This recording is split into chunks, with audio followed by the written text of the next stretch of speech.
Are we live?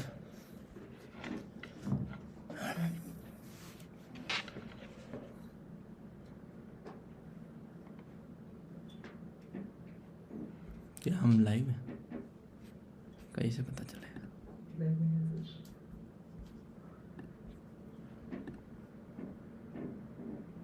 Okay, show in app अभी दिख रहा है ना?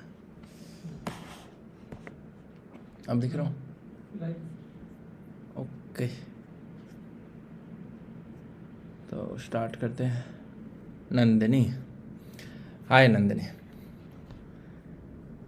हाय हर्ष, हाय शिवम, हाय तरुण, हाय राहुल, हाय देवांश, ध्रुव, हाय विवेक, हाय अरुण। आहो, अरुण काफ़ी सारे। इंद्रप्रीत, चंद्र, निशांत, मानवी, लक्ष्यविद, बहुत सारी आग, विशेष, जहांगीर, नरगिस। अरे नरगिस तो वो रॉकस्टार वाले मूवी में कैरेक्टर का नाम था ना। नीलू वर्मा, फ्लेम, मोहित राठी, कृष्ण, जय श्री कृष्ण। ग्रेट। सो जनाब, बहुत सारे बालक आ जाओ। आपके रिस्पॉन्सेज आज हमने रखे थे, याद है? सब विश्वास के टेलीग्राम ग्रुप में हो सारे 12th वाले बच्चे। तो मैंने गूगल फॉर्म निकाला था, राइट? तो काफ़ी सारे बच्चों ने अपने रिस्पॉन्सेज वहीं गूगल फॉर्म में अपने डाउट्स लिख के भेजे थे, राइट? तो अब मैं क्या करूँगा, बच्चे का नाम लूँगा, किस बच्चे का डाउट था, ठीक है? और साथ में जो जो सबसे ज़्यादा फ्रीक्वेंट क्वेश्चंस पूछे गए हैं उस रिगार्डिंग में मैं उत्तर दूंगा।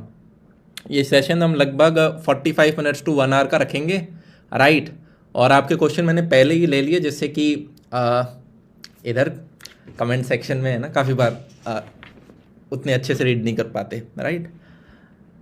आप डिटेल में लिख भी पाते हो यहाँ पर। तो जनाब शुरुआत करें।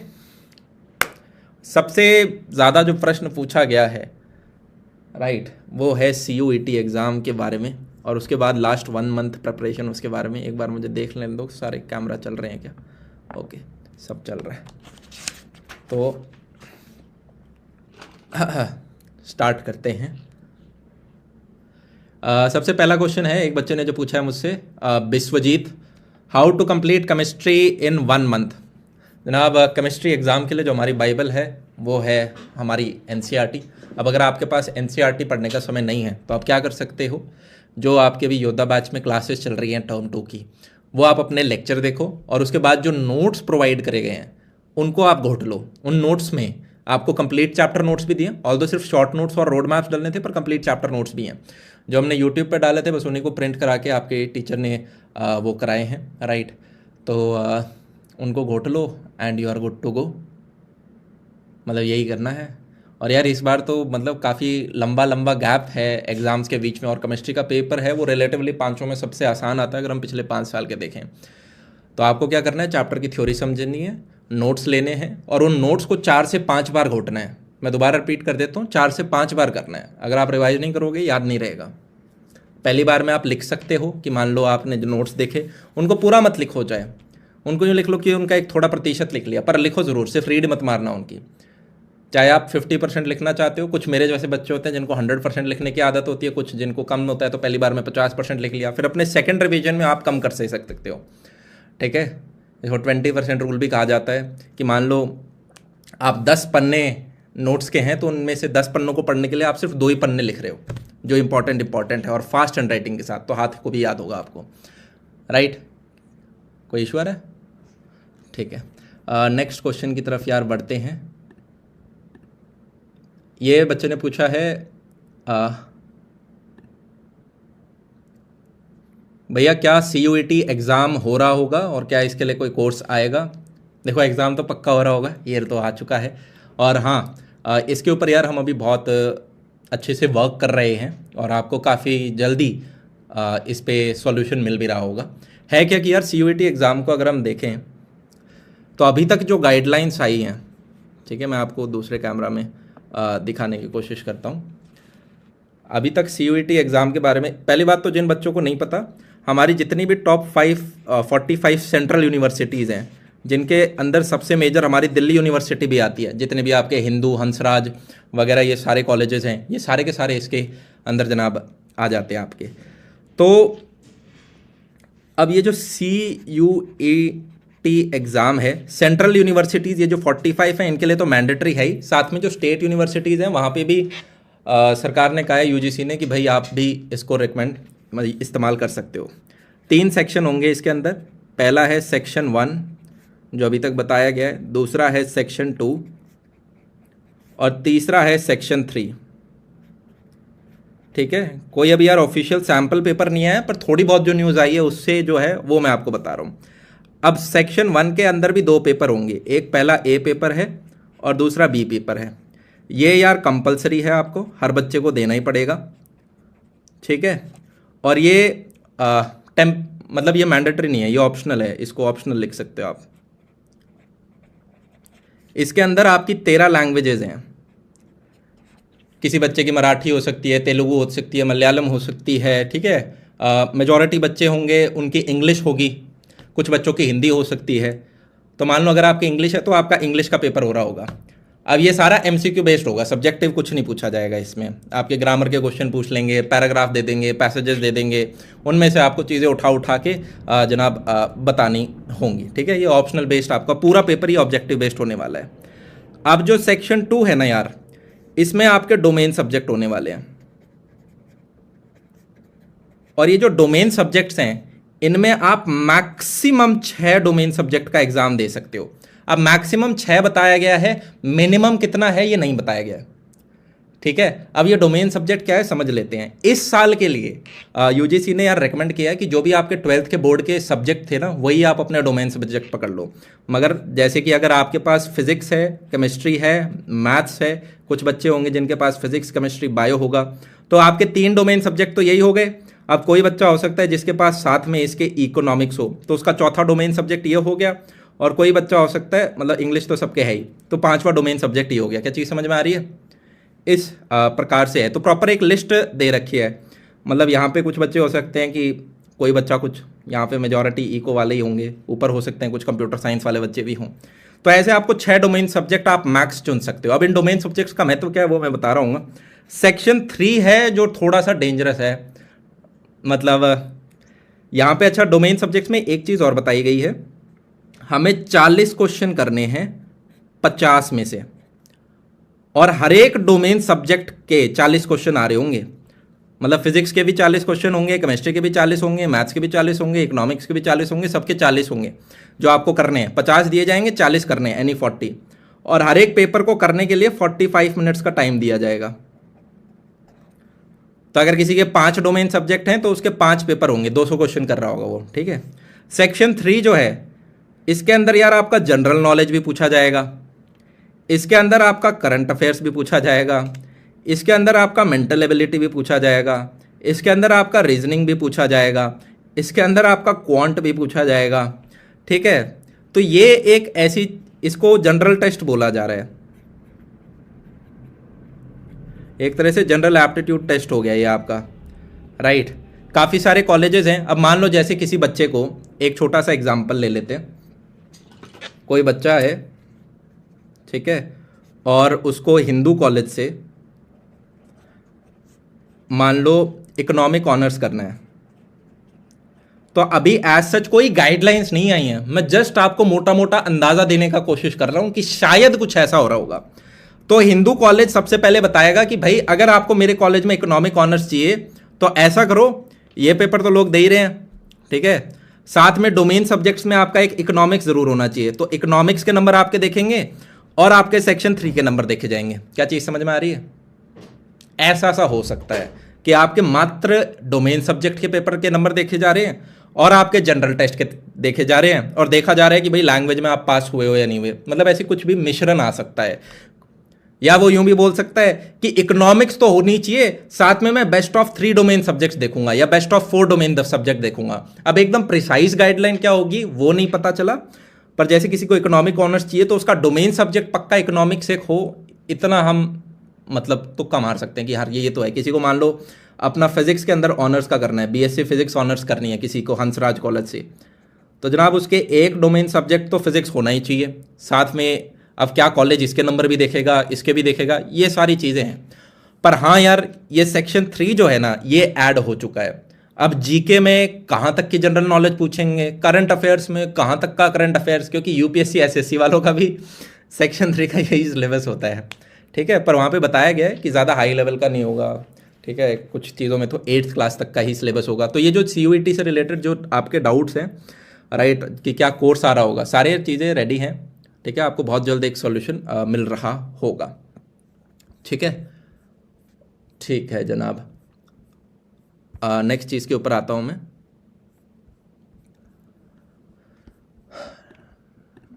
नेक्स्ट एक बच्चे ने डाउट पूछा है, how to write answer in board exam. इसके लिए एक अलग से संडे सेशन यार लिया जाएगा, राइट, कि किस प्रकार से पेपर प्रेजेंटेशन हमें रखना चाहिए।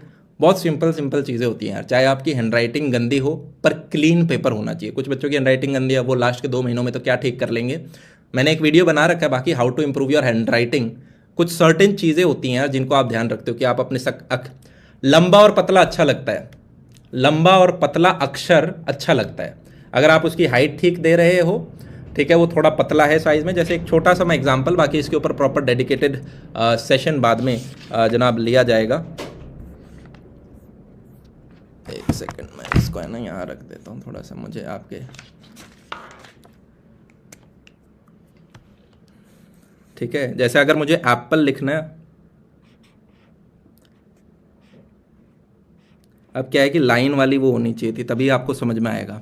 और एक बच्चा हो सकता है जो एप्पल ऐसे लिखता है,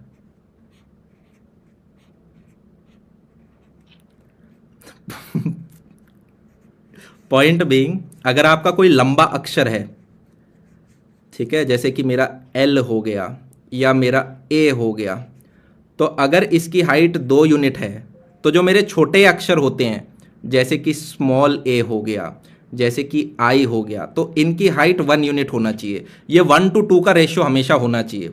जब भी किसी बच्चे की अगर आपको थोड़ी सी खराब हैंडराइटिंग लगती है, यूजुअली क्या होता है कि कैपिटल लेटर हो गया या जो टॉल लेटर्स हो गए, उतना ही बड़ा स्मॉल को भी कर देंगे। चीज़ समझ में आ रही है मैं क्या कह रहा हूँ। फिर जो इंडिविजुअल्स के बीच में स्पेसिंग है वो आपकी थिन होनी चाहिए। अब इसके ऊपर यार मैं यहाँ पे विदाउट प्रिपरेशन, बिना लाइनों के एकदम से बताऊंगा तो उतना अच्छा नहीं लगेगा, बड़ा रैंडम सा लगेगा आपको। तो इसीलिए इस पर काफ़ी काम एनर्जी लगा के, अगर आपको अभी चाहिए तो आप डेडिकेटेड यूट्यूब पे एक वीडियो बन रखा है, how to improve hand writing. 5 चीज़ें हैं जो कि बताई गई हैं, उनको आप अप्लाई करोगे तो बेहतर हो रहा होगा।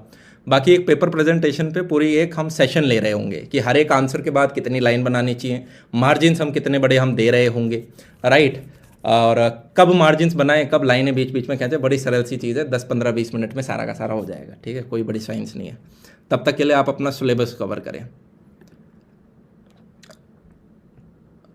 भैया, I am not prepared for JEE Main for that level, my term 1 result is also not good, should I take admission in LPU और लुक फॉर AKTU कॉलेजेस। देखो यार, आपने बड़ा रैंडम क्वेश्चन पूछा है, क्या मैं लवली प्रोफेशनल यूनिवर्सिटी के अंदर एडमिशन ले लूँ। आपने ये भी नहीं बताया मैं किस कोर्स के अंदर देना चाहता हूँ, राइट, और मैं ज़िंदगी के अंदर क्या करना चाहता हूँ, क्या मैं इंजीनियरिंग करना चाहता हूँ या मैं किसी और कोर्स के अंदर जाना चाहता हूँ, आपने कुछ, राइट, या मैं इंजीनियरिंग में भी कौन सी ब्रांच देख रहा हूँ। तो ये बहुत वेग क्वेश्चन आपने पूछ लिया। ये कुछ ऐसा है कि मैं आपसे पूछ लूँ क्या मुझे शेफ़ बनना चाहिए, या क्या मुझे कंपनी खोलनी चाहिए, या क्या मुझे फंडिंग लेनी चाहिए। मतलब बहुत सारे फैक्टर्स पे डिपेंड करता है। आप चाहोगे तो जैसे मैंने पिछले सेशन में भी बोला था, एक डेडिकेटेड करियर काउंसलिंग सेशन हो सकता है, जहाँ पे मैं एक पूरा चार्ट बना दूंगा कि इंजीनियरिंग के 70 कॉलेजेस ये हैं। अच्छा जी, ये लगभग 20 प्राइवेट कॉलेजेस हैं, जिसमें LPU, MIT, Sharda, Bennett university हो गया, या फिर ये आपके जैसे AKTU हो गया, या आपके साउथ के SRM, VIT हो गए, ठीक है। इन सब कॉलेजेस को कंसिडर करके आपको बताया जा सकता है कि यार ये इतने इतने पैसे लेंगे, इतने इतने इनके एवरेज पैकेज होंगे, ये इन कॉलेज का एनवायरनमेंट है, और क्या आपको इन्हें परसू करना चाहिए या नहीं करना चाहिए, ठीक है। एक चीज़ का ध्यान रखना, NIRF रैंकिंग को देख के किसी भी कॉलेज में एडमिशन मत लेना। वो भगवान जाने किस प्रकार से रैंकिंग निकाली जाती हैं। कुछ प्राइवेट कॉलेजेस हैं जिनकी रैंक टॉप 10 कॉलेजेस में डाल दी है इंडिया के, IITs तक को नीचे गिरा दिया है। तो मुझे नहीं पता वो किस प्रकार से रैंकिंग होती है, आप उसको मान मत लेना, ठीक है। प्रॉपर इस पर एक लंबा सेशन रखा जा सकता है। तो एक पेपर प्रेजेंटेशन पे सेशन रख लेंगे, एक आपका कॉलेज सिलेक्शन एंड करियर पे सेशन रखा जा सकता है। पर जब तक आपके पेपर नहीं हैं यार, तब तक मैं क्या करूँगा, जर्नलिज्म करूँगा, लीगल करूँगा, इंजीनियरिंग में जाऊँगा, क्या करूँगा, हायर स्टडीज़ जाऊँगा, इससे अपने दिमाग को बिजी मत रखो। पढ़ाई पे ध्यान रखो। कभी कभी है ना हमारा दिमाग हमें बेवकूफ़ बनाता है कि यार ये चीज़ मेरे पेपर आ रहे हैं, बोर्ड पेपर आ रहा है, CUET आ रहा है, इसके बारे में नहीं सोचूंगा, बाद में क्या करना है उसके बारे में सोचूंगा। पेपर तो देने ही पड़ेंगे, ठीक है। करियर के ऊपर प्रॉपर डेडिकेटेड सेशन ले लेंगे, आपको क्लैरिटी हो जाएगी। सब मेरे स्कूल में प्रैक्टिकल चल रहे हैं, मेरा बहुत कुछ छूटा जा रहा है, क्या करूं। देखो प्रैक्टिकल तो इंपॉर्टेंट है, तो अभी प्रैक्टिकल के ऊपर आप ध्यान दो। और उसके बाद ये रिकॉर्डेड लेक्चर्स अवेलेबल हैं, ज़्यादा सिलेबस है नहीं, इनको पकड़ पकड़ के वॉच कर लेना, ठीक है। Last 1 month preparation tips, how to do revision in physics. एक बार आपने यार अपना चैप्टर समझ लिया, ठीक है, आपने लेक्चर देख लिया, लेक्चर देखने के बाद जो नोट्स अवेलेबल हैं उन नोट्स को पढ़ लो, उन नोट्स को 3-4 बार निकाल लो, ठीक है। अगर आपने लेक्चर देखते देखते ही साथ में नोट्स बना लिए थे तो उनको रिवाइज कर लो। बाकी हमने जो extra notes, complete chapter notes provide करें हैं, उसके अंदर प्रीवियस ईयर क्वेश्चंस भी बीच में डाल रखे हैं, तो वो अच्छे लगेंगे आपको, राइट। और उसके बाद NCERT से बाहर मत जाना, उसके सॉल्व एग्जाम्पल्स निकाल लो, बैक एक्सरसाइज कर लो, जो क्वेश्चंस में फंसे हो उनके स्टार लगा लो, क्योंकि NCERT भी मल्टीपल टाइम्स निकालनी होती है। तो मान लो आपने अंदर 15 सॉल्व एग्जाम्पल्स करे और आपको लगता है कि यार 15 में से मेरे को तो 10 नहीं आए, तो उन 10 के 10 के स्टार मार लो और उनको दोबारा करो। फिर जब तीसरे रिवीजन में आओगे तो आपको लगेगा कि यार अब 15 में से मेरे को लगभग ये 4 हैं जिनमें दिक्कत होती है, तो उनको डबल स्टार बनाओ और तीसरा रिवीजन उन 4 का ही करेंगे। लेफ्ट राइट की डिस्ट्रैक्शंस भूल जाओ। काफ़ी बच्चों ने ये बोला कि भैया हमसे फोकस नहीं हो पाता, बोर्ड एग्जाम आ रहे हैं हमसे फोकस नहीं हो पा रहा, तो किस दिन फोकस करेंगे हम। फोकस तो किसी बच्चे से नहीं हो रहा। सबसे बड़ी बीमारी अगर आज के दिन आप पूछोगे जिसकी वजह से बच्चे नहीं पढ़ पा रहे, वो यही है, अटेंशन स्पैन बहुत ज़्यादा कम हो गया हमारा, ठीक।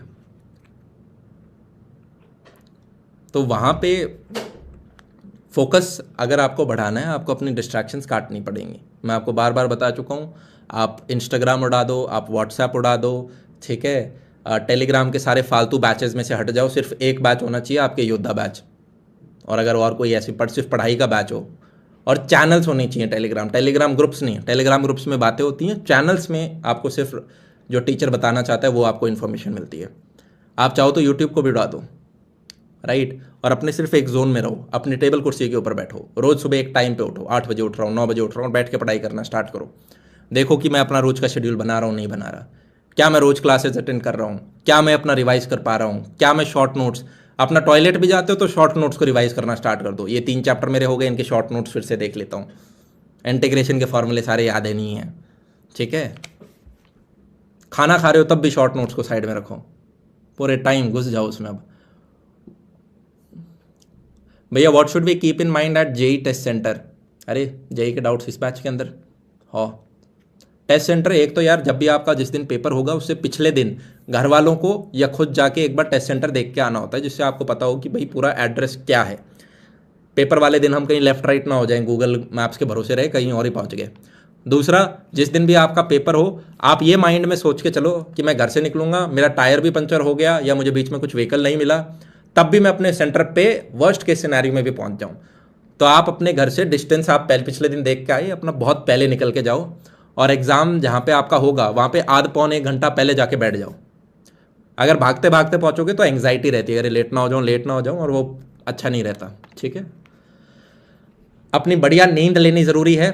आपके पेपर से पिछले मैं बोलूँगा 1 हफ्ते तक एटलीस्ट अपनी नींद 6 से 8 घंटे की ज़रूर रखना, ठीक है। अपनी नींद 5 घंटे करके, आप कोई ज़्यादा सिलेबस कवर नहीं कर रहे होगे, 6 से 8 घंटे की नींद रखोगे तो जो पिछले 2 साल में आपने पढ़ा है वो थोड़ा थोड़ा चिपक रहा होगा, अदरवाइज बोल रहे होंगे हम चीज़ें, ठीक है। तो नींद अपनी पूरी प्रॉपर रखो और अपने अंदर ये बिलीव रखना। देखो यार, एक व्यक्ति है ना जिसने अपना माइंडसेट ठीक रख रखा है, थोड़ा बहुत पेट में दर्द सबके होता है, एंग्जाइटी थोड़ी सी होती है, पर ये सोचना कि यार ये नहीं हुआ तो पता नहीं क्या होगा, पता नहीं कौन सा कॉलेज मिलेगा, मेरी तो ज़िंदगी बर्बाद हो जाएगी, उतनी टेंशन रखोगे तो आता हुआ क्वेश्चन गलत हो जाएगा। और थोड़े कॉन्फिडेंस के साथ जाओगे, बिलीव करके कि यार चलो मैंने अपना जितनी भी पढ़ाई करी, अब जितना मेरे को आता है उतना मैं अच्छे से दे के आऊँगा। और पहले अगर एग्ज़ाम पे आप बैठते हो और शुरुआत के 2-3 क्वेश्चन नहीं होते तो डरना मत, नहीं होते कभी कभी, उन्हें कह देना, उनके गोला मार के चलो यार बाद में देखूंगा इनको मैं। तो जब आप क्वेश्चन पढ़ लेते हो, आप नेक्स्ट क्वेश्चन पे मूव करके जब वापस आओगे तब तक वो जो शुरुआत के क्वेश्चन है वो दिमाग में बैक में कहीं ना कहीं रहते हैं, और आप जब उन्हें रिविजिट करते हो तो चांसेस हैं कि कभी कभी सॉल्व हो जाते हैं। टेंशन मत रखना, हो सकता है किसी से ही नहीं हुए वो शुरुआत के 2-3 क्वेश्चन, ठीक है। तो बस ये कुछ चीज़ें जिनका आप ध्यान रख सकते हो। और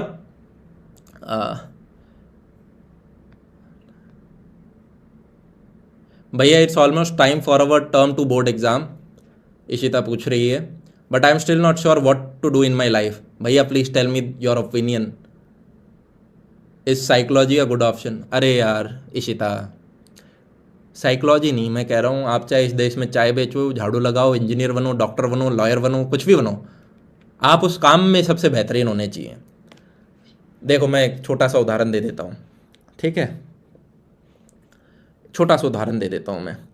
अगर आप सिर्फ अपने लोकल एरिया में सबसे बेहतरीन क्या बोलूँ मैं, मिठाइयों की दुकान आपने खोल रखी है, अगर बहुत ही ले एग्जाम्पल मैं ले रहा हूँ, कोई प्रोफेशनल डिग्री वगैरह कुछ नहीं, एक मिठाई की दुकान का एग्जाम्पल ले लेते हैं। अगर आप जिस छोटे से एरिया में रहते हो वहाँ पे आपकी सबसे अच्छी मिठाई की दुकान है, हो सकता है आप महीने के हज़ारों वगैरह में कुछ कमा रहे होगे। अगर थोड़ा प्रॉपर बड़ा एरिया ले लें 15-20 किलोमीटर का, और उसमें आपकी सबसे अच्छी दुकान है, तो हो सकता है आप महीने में लाखों का गल्ला कर रहे हो। फिर अगर आपका ऐसा है कि भाई पूरे स्टेट में यूँ बोला जाता है कि भाई गुजरात जा रहे हो तो उस पर्टिकुलर दुकान में ज़रूर जाना, या राजस्थान जा रहे हो तो इस पर्टिकुलर दुकान में ज़रूर जाना, बहुत अच्छा रेस्टोरेंट है जी, बहुत अच्छी मिठाई बेचता है, तो हो सकता है आपका गल्ला जो है वो हायर लैक्स में जा रहा हो। और अगर आपका इंडिया लेवल में एक नाम है कि आप हल्दीराम हो, आप बीकानेर वाले हो, तो आपका जो गल्ला है फिर करोड़ों सैकड़ों करोड़ों में जा रहा होगा। तो प्रश्न ये है कि आप किस लेवल पर खेल रहे हो, ठीक है। शुरुआत के जैसे जैसे आप साल लगाते जाते हो, 2-3 साल में आप काम सीखते हो, फिर 1-2 साल में आप हो सकता है अपने रीजन में बेहतरीन हो रहे हो, फिर 2-3 साल आप और लगाते हो तो हो सकता है एक बड़े रीजन में अच्छे हो रहे हो, फिर 2-3 साल और लगाते हो तो हो सकता है भाई आप अपने लगभग 2-4 डिस्ट्रिक्ट में या स्टेट वाइज, अब प्रोफेशन टू प्रोफेशन डिपेंड करता है ना, मैं यूँ नहीं कह सकता कि भाई गुजरात का सबसे अच्छा सॉफ्टवेयर इंजीनियर ये है, पर आप मेरी भावना समझ गए, राइट। तो जैसे जैसे आप एक पर्टिकुलर डोमेन में अच्छे जाओगे, पैसा अपने आप आता है। चीज समझ में आई? और अभी बोर्ड एग्जाम पे ध्यान दो, क्या करूंगा करियर पे, ये सारे बच्चे सोचते हैं पेपर से पहले, और वहीं सबसे ज्यादा टाइम वेस्ट होता है। अभी पेपर दो, पेपर जैसे ही दे दोगे उसके बाद खाली टाइम बैठा है आपके पास 1 महीना 2 महीना, ठीक है, तब सोच लेना कहां जाना है मुझे। भैया how to increase the study time? बढ़िया 6 से 8 घंटे की नींद लो यार, ठीक है, और उसके बाद जो बचा हुआ सारा समय वो पढ़ाई पे लगा दो। अपना दिन का 1-1.5 घंटा खाने का निकाल लो, अपना 1-1.25 घंटा अपना फ्रेश होने का लगा लो, आधा घंटा में भी आप थोड़ा वॉकिंग वगैरह का निकाल लो, इसके बचा हुआ जो टाइम है वो सारा का सारा पढ़ाई के ऊपर लगा दो। बस इतना ही है, ठीक है। आपको ये नहीं देखना कि मैं पढ़ूंगा कितने घंटे, आपको ये देखना है कि मैं बाकी फालतू काम कितनी देर करूंगा। अच्छा जी 6 से 8 घंटे तो सोना है, ये ज़रूरी है, बाकी फालतू काम में हो गया चलो 1.5 घंटे खाना खाना हो गया, 1 घंटा भाई फ्रेश हो गए उसका हो गया, ठीक है, थोड़ा 15-20 वॉक हो गया, चलो जी, तो मैं 8 घंटा सो गया और मैं 3 घंटे मैंने और एक्स्ट्रा निकाल लिए, तो 11 घंटे पे तो मेरा कंट्रोल नहीं है, पर बचे हुए जो 13 घंटे हैं वो सारे पे मैं पढ़ रहा हूँ बैठ के, ठीक है। और ऐसे यूँ है ना, नर्वस नहीं होना अगर 13 घंटे नहीं हो रहे हैं, 9-10 घंटे भी कर रहे हो तो ठीक है, बोर्ड एग्जाम ही है ये, ठीक है। क्या कह रहे हो भैया, 9-10 भी बहुत ज़्यादा बोल रहे हो, मैं तो 4-5 घंटे ही कर रहा हूँ। अब पेपर आ गया, थोड़े से सीरियस हो जाओ, CUET का भी पेपर आने वाला है, ठीक है। तो आप जो भी अगर स्पेशली फिजिक्स केमिस्ट्री मैथ्स को भी देख रहे हो यार, जो आपके डोमेन सब्जेक्ट्स हैं वो डोमेन सब्जेक्ट्स तो वही रहेंगे। CUET में भी फिजिक्स पूछी जाएगी, केमिस्ट्री पूछी जाएगी, मैथ्स पूछी जाएगी, बायोलॉजी पूछी जाएगी। अरे हाँ या ना, वो जो सेक्शन 3 का जनरल एबिलिटी वाला पेपर है वो एक नया होगा। तो अभी आप पेपर को सब्जेक्टिव नज़रों से देख रहे हो, बस वहाँ पे ऑब्जेक्टिव क्वेश्चन पूछे जाएंगे, तो जो भी आप पढ़ रहे हो वेस्ट नहीं होगा। भैया can I crack JEE this year? Now I am in class 12th। Now I am in class 12, मतलब 11th से जस्ट 12th में घुसे हो, तो इस बैच में कैसे हो? मतलब हाँ यार, कोई भी बच्चा जब 12वीं में जो घुस रहा है वो हाँ JEE क्रैक कर सकता है, क्यों नहीं कर सकता? मतलब आप पे समय है, राइट। भैया I am only doing NCERT questions and will do sample paper at last. Is there anything जो मुझे और कुछ कर रहा और कुछ करना चाहिए? दक्षराज यार, ये तो मैंने सब्जेक्ट वाइज सारे बताए थे। अगर आपको केमिस्ट्री करनी है, लेक्चर देखो, नोट्स देखो, उसके बाद NCERT के सॉल्व एग्जाम्पल्स बैक एक्सरसाइज करो, ये 3rd प्रायोरिटी बताई थी, 4th प्रायोरिटी पे प्रीवियस ईयर क्वेश्चंस बताए थे मैंने। और जब ये सारे हो जाएं तो जब हमारा पेपर आ रहा होगा उससे पहले हम कुछ सैंपल पेपर कर लेंगे। सैंपल पेपर करने का हमारा उद्देश्य ये होता है कि क्या मैं टाइम पे पेपर खत्म कर पा रहा हूं, और जब जिस दिन मैं पेपर देने जाऊं उस दिन मुझे पता हो कि किस प्रकार का पेपर आता है, कितने क्वेश्चंस आते हैं, कितने सब पार्ट्स आते हैं, वो सारी चीज़ें मुझे पता हो। मुझे यूं ना लगे ओहो नया सा दिख रहा है ये तो। ठीक है, पेपर पैटर्न से रूबरू होने के लिए सैंपल पेपर किया जाता है। तो प्रायोरिटी नंबर 1 थ्योरी वीडियोस जो आपके हैं, फिर दूसरी प्रायोरिटी पे आपके नोट्स हैं। ये दोनों जब कर लिए तो उसके बाद आपके एनसीईआरटी के solve examples, back exercise question है। ये तीनों जब हो गए उसके बाद प्रीवियस ईयर क्वेश्चंस करो चैप्टर वाइज जो हैं, और ये चारों जब हो जाएं तो जब हमारा पेपर पास में हो रहा होगा उससे पहले हम सैंपल पेपर्स कर लेंगे। ठीक है, फिजिक्स के अंदर सैंपल पेपर सारे इंपॉर्टेंट, पेपर लंबा होता है। इंग्लिश के अंदर बच्चों को लंबा लगता है, मैथ्स के अंदर बच्चों को लंबा लगता है। इन तीन के सैंपल पेपर सारे इंपॉर्टेंट। कंप्यूटर साइंस हो गया, ये केमिस्ट्री हो गया, ये बच्चे यूजुअली कर लेते हैं, तो 2-3 सैंपल पेपर भी काफ़ी है। ठीक है,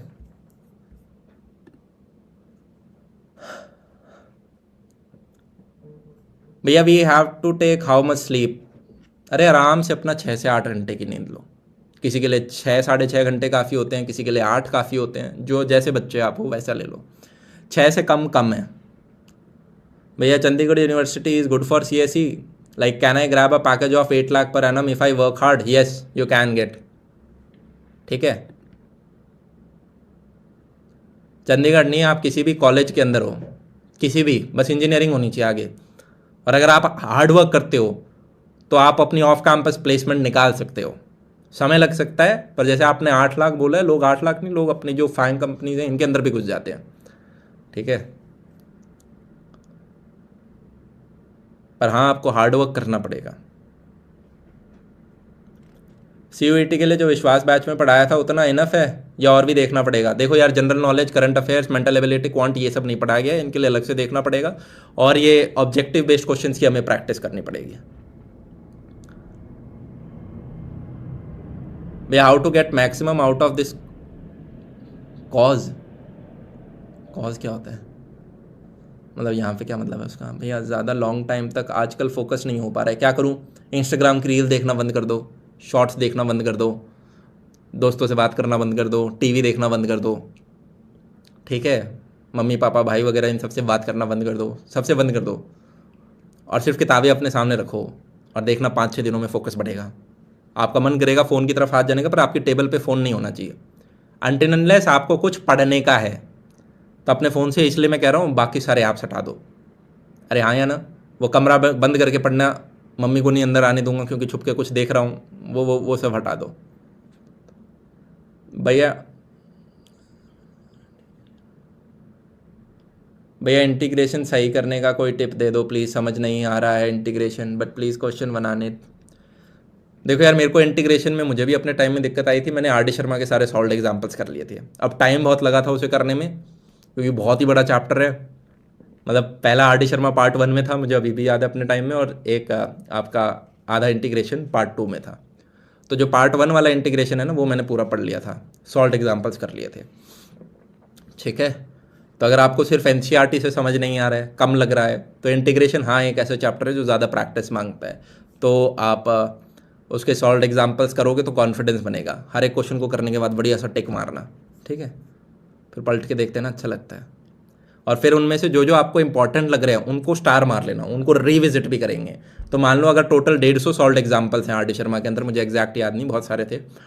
ठीक है, तो उन 150 में से ऐसे 40-50 होंगे जिनको आप रिविजिट करना चाहोगे, उनको दोबारा रिविजिट कर लो। फिर उनमें से डबल स्टार लगाना, 10, 15, 20 ऐसे होंगे जिनको आप तीसरी बार रिविजिट करना चाहोगे। उसके बाद अपने PYQ लगाना। ठीक है, जो पिछले 10 साल में आप काफ़ी सारे देखोगे RD शर्मा में ऑलरेडी PYQ कवर्ड थे। ठीक है, जो बच गए थे उनको आप और कर सकते हो।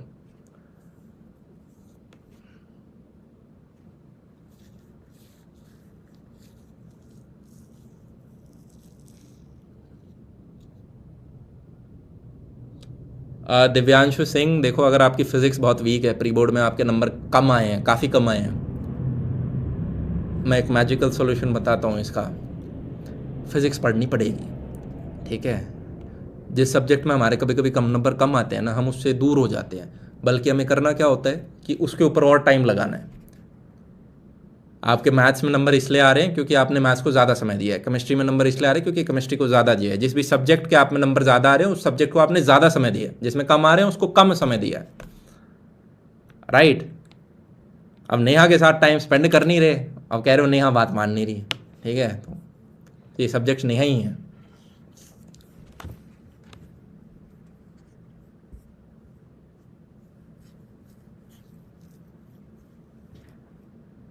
अच्छा तान्या, मैं चेक करता हूँ अभी टीम को बोलता हूँ कोई बग आया होगा या तो।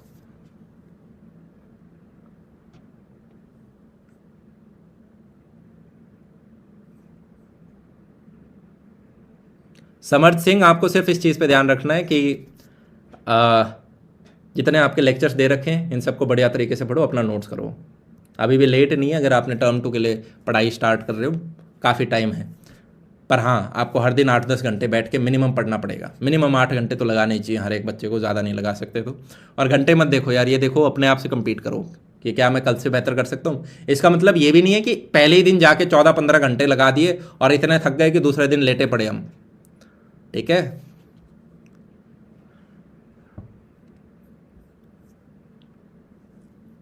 हाँ सौम्य कुमावत भैया, नोट्स वर्सेज एनसीईआरटी रीडिंग किसको प्रेफरेंस दें? नोट्स को प्रेफरेंस दो। एनसीईआरटी रीडिंग में बहुत टाइम लग जाएगा, टाइम नहीं है उतना, स्पेशली फिजिक्स केमिस्ट्री में तो नोट्स काफ़ी हैं। एनसीईआरटी रीडिंग नहीं, एनसीईआरटी के सॉल्व एग्जाम्पल्स कर लो बस, नोट्स करने के बाद सॉल्व एग्जाम्पल्स कर लेना, ठीक है। इनफैक्ट आप फिजिक्स के नोट्स करोगे तब आप देखोगे हमने फिजिक्स के नोट्स में ही सॉल्व एग्जाम्पल्स काफ़ी सारे डाल रखे हैं।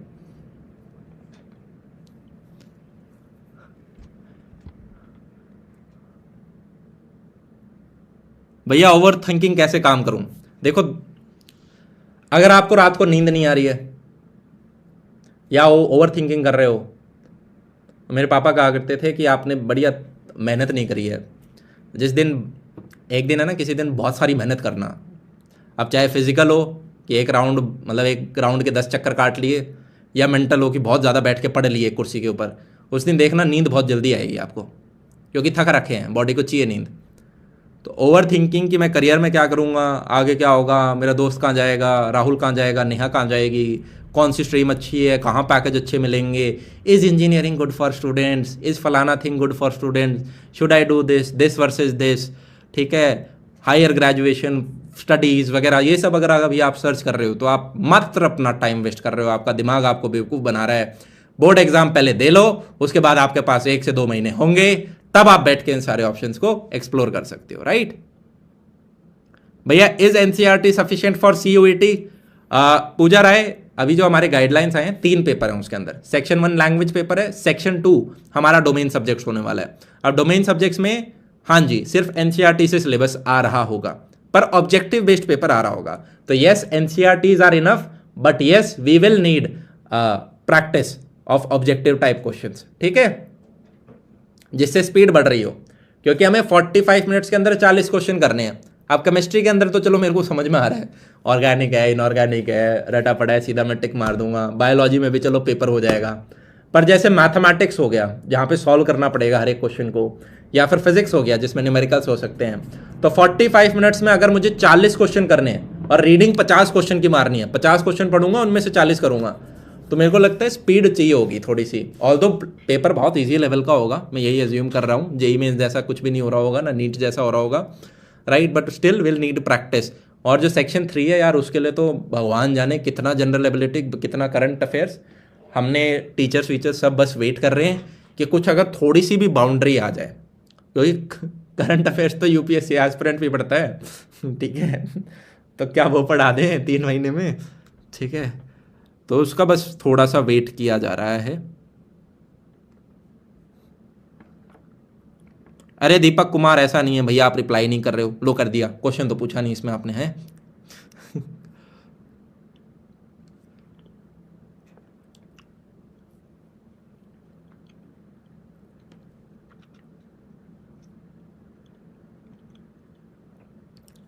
भैया जेई क्रैश कोर्स लाओ ना।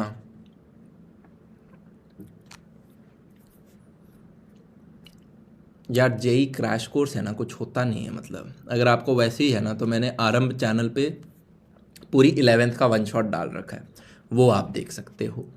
यूट्यूब के ऊपर कंटेंट अवेलेबल है, वो आप देख सकते हो। क्योंकि क्रैश कोर्स का मतलब क्या है, अब टोटल 600 घंटे का कंटेंट है सिर्फ 12th क्लास का। पूरी 11th 12th अगर मैं मिला दूँ तो 1200 घंटे का कंटेंट है जो पढ़ाया जाता है। अब चलो मैं उसको स्पीड से भी खींचूं, ठीक है, तब भी 600 घंटे मेरे को चाहिए पूरा सिलेबस कवर कराने के लिए। अब मैं तो पढ़ा दूंगा, आप पढ़ लोगे? मैं तो 2 महीने के लिए हर दिन 10-10 घंटे की क्लास लगा दूंगा टीचर से, आप पढ़ लोगे? तो वो प्रैक्टिकल चीज़ नहीं है ना, आप रिवाइज ही नहीं कर पाओगे। तो बोर्ड एग्जाम में क्रैश कोर्स हो सकता है, वो लाइट होता है। जेई, नीट ये भारी हैं भैया। Is a BCA MCA a good option? देखो BCA के बाद MCA थोड़ा सा इंपॉर्टेंट हो जाता है, और MCA एक अच्छी जगह से इंपॉर्टेंट हो जाता है, जैसे निमसेट वगैरह के एग्जाम्स वगैरह हो गए, NIT से आप BCA कर रहे हो, अच्छी टॉप यूनिवर्सिटी से कर रहे हो, तो आपको डिसेंट पैकेज मिल सकता है। मैं अच्छा पैकेज नहीं बोल रहा, डिसेंट पैकेज मिल सकता है। सिर्फ BCA करोगे तो पैकेज मिलने में दिक्कत आएगी, 15-20-25 हज़ार ऐसा पैकेज लगेगा। MCA भी साथ में कर लोगे तो 20-25, और अगर अच्छे कॉलेज से कर लिया तो हो सकता है 60-70 हज़ार।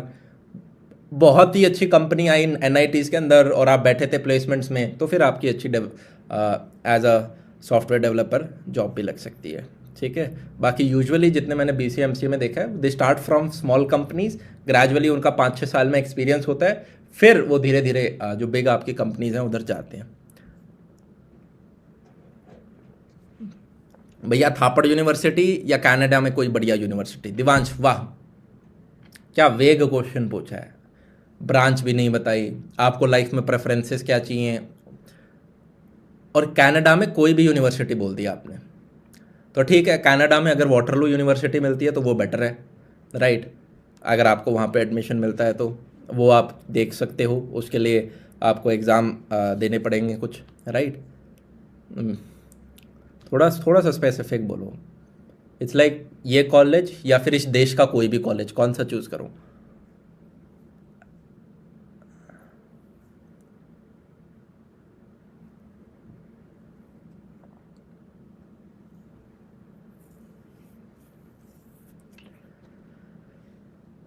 कार्तिक राणा, इस पे IIIT हैदराबाद का UG EEE एग्ज़ाम टफ है क्या?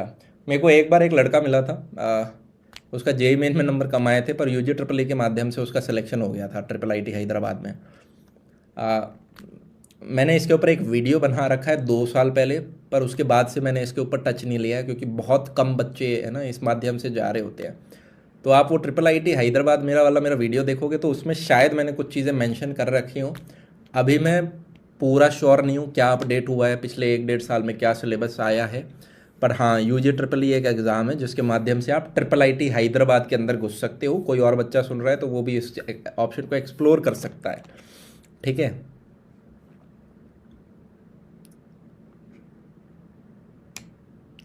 भैया क्या बिटसैट प्रिपरेशन फार्मूला बेस्ड होती है, ईजियर होता है? ये यूँ क्यों लग रहा है इंजीनियरिंग बैच के डाउट्स आ गए हैं? देखो यार, सिर्फ फार्मूला बेस्ड नहीं, ईजियर तो होता है, डेफिनेटली ईजियर होता है, JEE मेन से ईजियर होता है, पर वहाँ पे आपको एक्यूरेसी भी चाहिए कि सारे क्वेश्चन सही होने चाहिए, फिर तभी आपको बिटसैट में मिल रहा होता है कुछ, ठीक है। काफ़ी अच्छा स्कोर लेने के लेके आना पड़ेगा आपको। भैया फिजिक्स के प्रैक्टिकल हैं, एनी एडवाइस? अपने एग्जामिनर के साथ पंगे मत लेना, जो वो बोले आप इस पूरी पृथ्वी के सबसे शरीफ और अच्छे स्टूडेंट हो, उस रूप में आ जाओ प्रैक्टिकल एग्जाम्स के दौरान, ठीक है। वो बोले वो देख कौवा उड़ रहा है या जिराफ उड़ रहा है, तो आप बोलना हाँ जिराफ उड़ रहा है, बिल्कुल सही कह रहे हो सर आप, राइट। चीटिंग करते हुए बिल्कुल मत पकड़े जाना यार, चीटिंग करते हुए बिल्कुल मत पकड़े जाना। लैब असिस्टेंट, आपके स्कूल के लैब असिस्टेंट है ना, आके आपको कभी कभी हेल्प करेंगे, वो चलेगा। पर अगर आपकी जेब में कोई पर्ची मिल गई तो अब उनके ऊपर भी प्रेशर हो जाता है कुछ एक्शन लेने का, ठीक है। वो मत करना यार, उस चीज़ से बच के रहना।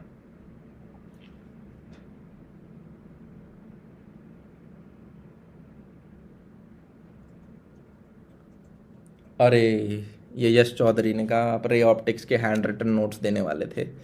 सॉरी बेटा, अभी लिख लेता हूँ इसको, हैंड रिटन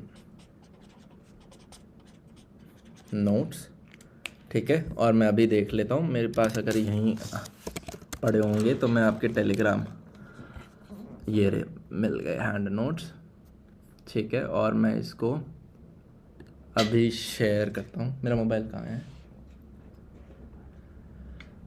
मैं इसको अभी शेयर करता हूँ, और टेलीग्राम ग्रुप में मैं डाल रहा हूँ सबसे पहले, ठीक है, क्योंकि बैच वैच में तो भी डालने में थोड़ा सा टाइम लग सकता है। फाइल्स में मैं गया ऑन माय फ़ोन,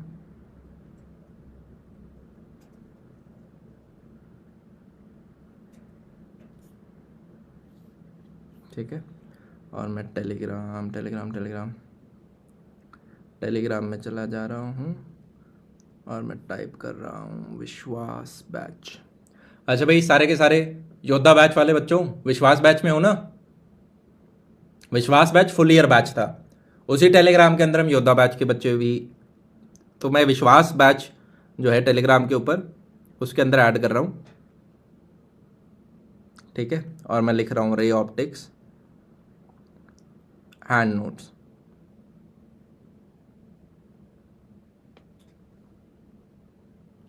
ठीक है। तो ठीक, अच्छा ये खुला हुआ था, ऊपर से सब दिख रहा था, हो ओके। नेक्स्ट के ऊपर आ जाते हैं।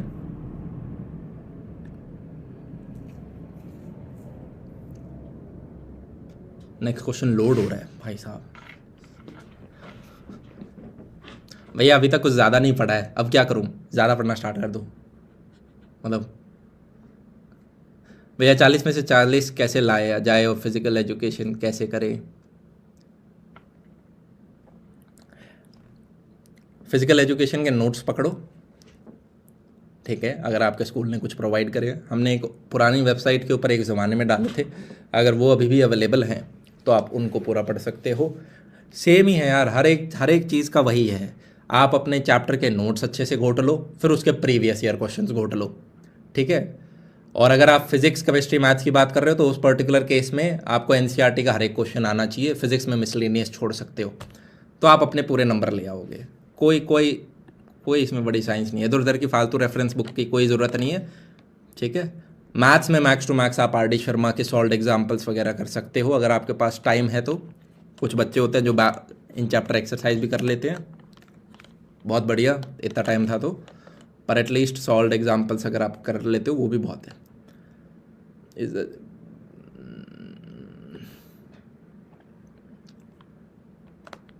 भैया what is more important, previous year questions और एनसीईआरटी एक्सरसाइजेज फॉर फिजिक्स?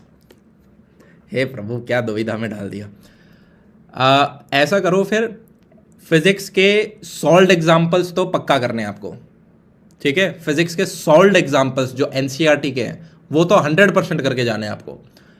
और फिर पीवाईक्यूज कर लो, पर पीवाईक्यू में कुछ छोड़ना मत, पिछले 10 साल के सारे कर लेना, फिर कुछ छोड़ना मत उसमें। चीज़ समझ में आई? तो एनसीईआरटी सॉल्व एग्जाम्पल्स और पिछले 10 साल के प्रीवियस ईयर क्वेश्चंस।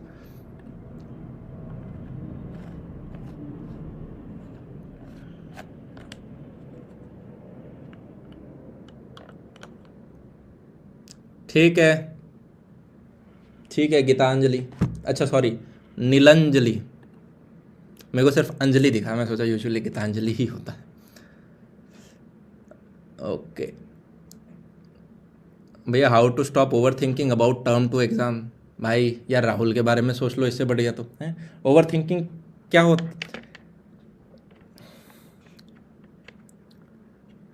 वही दोबारा बोलूँगा, फालतू ऐप्स को हटा दो, ठीक है। आपका माइंड आपके साथ खेल रहा है, आपको बुद्धू बना रहा है, वो कह रहा है मैं तेरे को पढ़ने नहीं दूंगा, मैं आपको फोकस नहीं करने दूंगा, मैं आपको चैप्टर पढ़ने ही नहीं दूंगा, मैं आपको लेक्चर वीडियो देखने ही नहीं दूंगा, मैं आपको शॉर्ट नोट्स पढ़ने ही नहीं दूंगा, ठीक है। तो आपको ये डिस्ट्रैक्शंस काटनी पड़ेंगी, तब जाके धीरे धीरे आपकी सिटिंग पावर 7-8 दिन में, रीडिंग पावर, एक जगह बैठ के किताब को पढ़ने की पावर वापस आ रही होगी। गाने वाने सब फालतू चीज़ें हटा देना, ठीक है।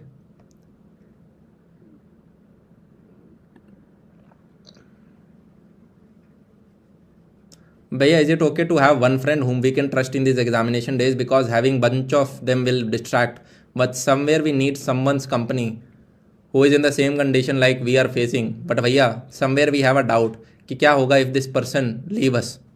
ओ भाई, हे प्रभु, ये बच्चा कह रहा है कि मैं बहुत सारे दोस्त नहीं बना रहा क्योंकि डिस्ट्रैक्शन होंगी। गुड, मैं एक दोस्त बना लेता हूँ जिससे कि मेरा साथ में बना रहे। पहली बात, वो दोस्त आपसे स्मार्ट और इंटेलिजेंट होना चाहिए, वो आपसे ज़्यादा पढ़ने वाला होना चाहिए, राइट।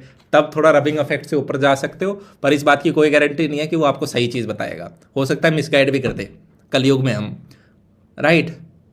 और फिर आप ये तो बिल्कुल मत सोचो वो मुझसे जुदा हो गया तो क्या होगा भाई। आपकी क्लास में हर एक जो बच्चा है वो सारे के सारे आपसे जुदा होंगे, और जब आप कॉलेज छोड़ोगे तो कॉलेज वाले भी एक जुदा हो जाएंगे सारे के सारे। एक आध दोस्त पकड़ के रख लो स्कूल कॉलेज मिला के, तो भी बड़ी बात होती है, कहाँ रह रहे हो। Because if we are just having one person and you gotcha, ओहो, GOTCHA, gotcha, dependent on them. इसलिए प्लीज आंसर दिस क्वेश्चन भैया। The teachers are super awesome, thank you to provide them. धन्यवाद धन्यवाद धन्यवाद धन्यवाद धन्यवाद। अच्छा, कल से हम आपके एक फिजिक्स लेक्चर जो टीचर्स हैं उसमें गगन सर को लेकर आ रहे हैं, वो आपको थोड़े और बेहतरीन लगेंगे, ठीक है। ये चीज़ क्लियर है। बचे हुए चैप्टर्स में गगन सर आपको पढ़ा रहे होंगे। आज आप सभी लोगों का फीडबैक मिला, सबसे अच्छा फीडबैक था केमिस्ट्री एंड बायोलॉजी का।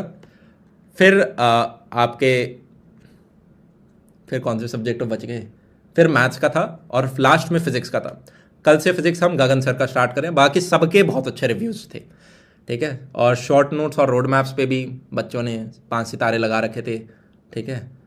लगभग 80% बच्चों ने 5 स्टार दिए, बच्चों ने 4 स्टार दिए, और 1 स्टार लगभग 2 से 4% ने दिए, वेरी कर रहे थे। 2 to 4% बच्चों ने 1 स्टार दिए थे, विच इज़ ओके, ठीक है। कभी कभी तो मैंने फिज़िक्स में अब गगन सर को लगा दिया, ठीक है। वो आपको बचे हुए चैप्टर्स पढ़ा रहे होंगे, ओके।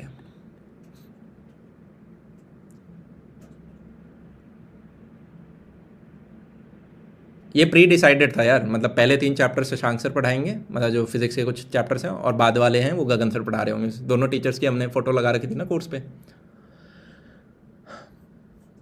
भैया can you start up course for NDA इन अपनी कक्षा इफ पॉसिबल फॉर सब्जेक्ट भी।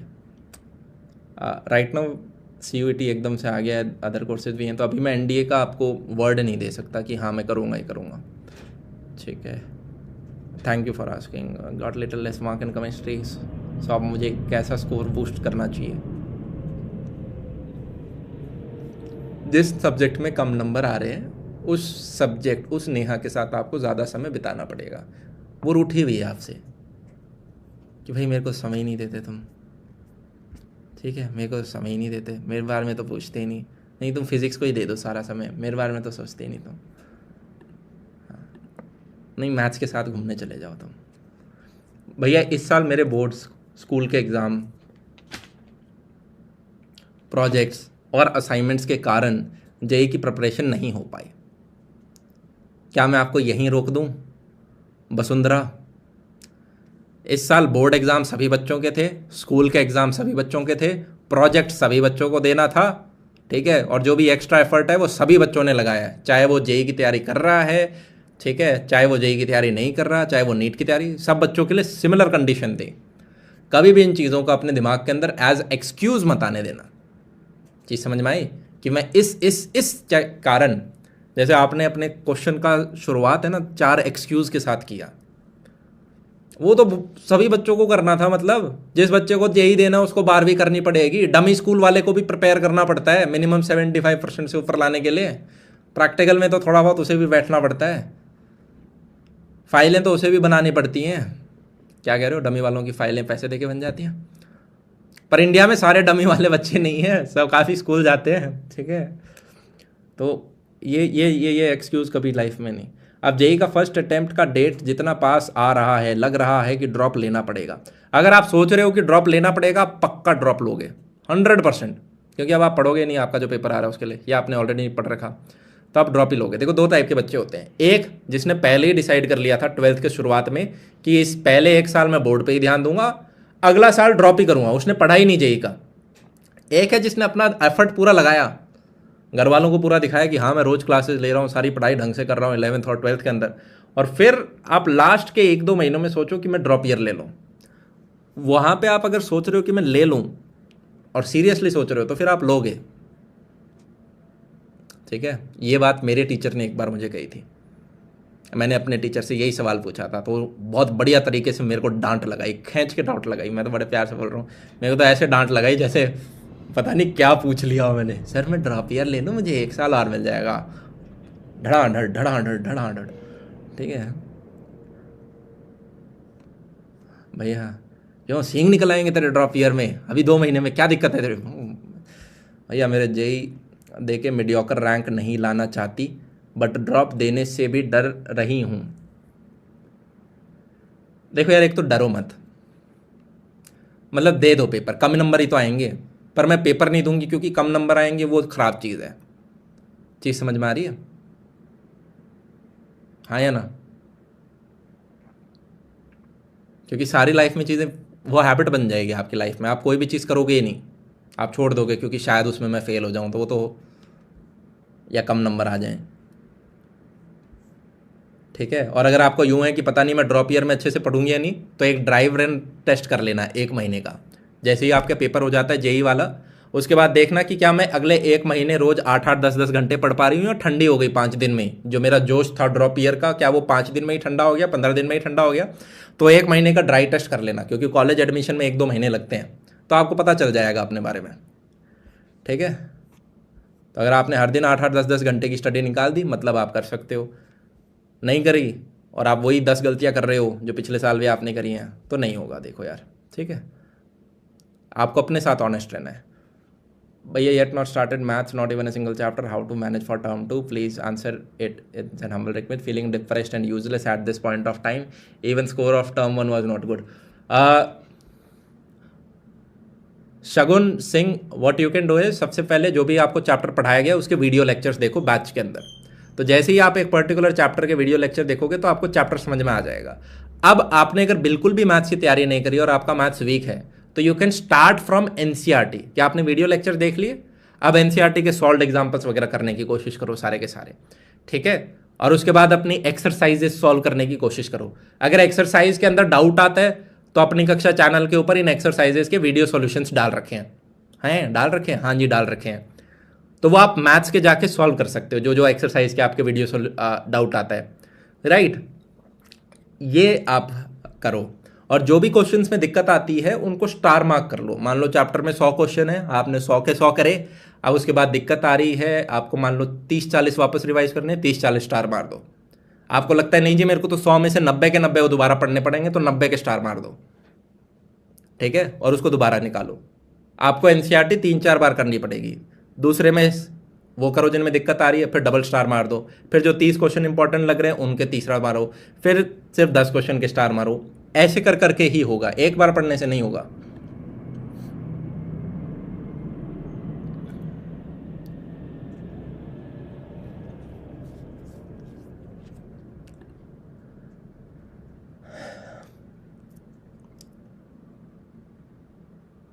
भैया जेई के लिए ड्रॉप ईयर लेना रॉन्ग है क्या? नहीं नहीं, रॉन्ग क्यों यार, बिल्कुल रॉन्ग नहीं है। बहुत बच्चे ड्रॉप ईयर लेते हैं, गलत क्यों होगा? गुनाह थोड़ा ना कर रहे हो। हिम्मत लगती है भाई ड्रॉप ईयर लेने में, रिस्क ले रहे हो आप, कोई बुरी बात थोड़ा ना है। बस अपने आप से पूछ लेना, जो 10 गलतियां मैंने पिछले 2 सालों में करी है, क्या वही 10 गलतियां मैं दोबारा करने वाला हूँ? क्यों नहीं हो पाया मेरा सिलेक्शन? अपने आप से ये ऑनेस्ट क्वेश्चन पूछना और नीचे 10 रीजन लिखना। अगर उन 10 में से एक भी आप रिपीट करते हो अगले साल, तो डाउट में आएगा चीज।